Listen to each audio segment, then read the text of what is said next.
Причината да постъпя в клиниката беше, че имах проблеми с алкохола. Очакванията ми преди идването в клиниката бяха, че това ще бъде една болница с болнични легла и пациенти, които не се чувстват добре, които създават проблеми. Но всъщност при идването ми се оказа, че тук условията са чудесни. Това е повече един медицински хотел, отколкото клиника или болница. Тук човек се чувства прекрасно. Персоналът е много внимателен с всичките пациенти, предразполага ги. Психолозите, които работят с пациентите, са прекрасни. Карат да се чувстваш все едно си вкъщи.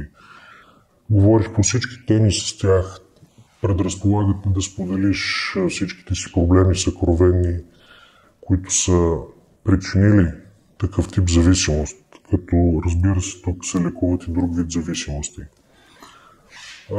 Относно лечението мога да кажа, че протече прекрасно.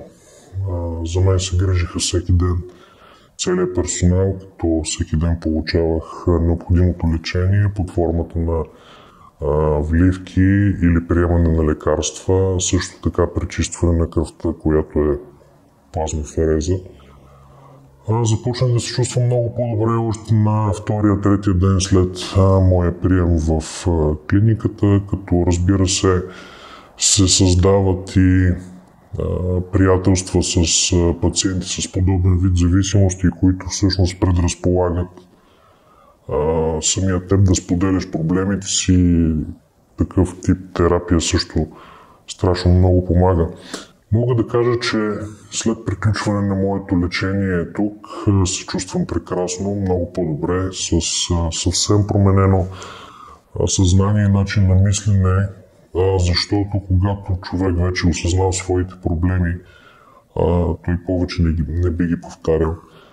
Мога да препоръчам на всички хора, които смятат, че може би са зависими, това означава, че те са такива, най-малкото да направят една консултация с персонал в тази клиника.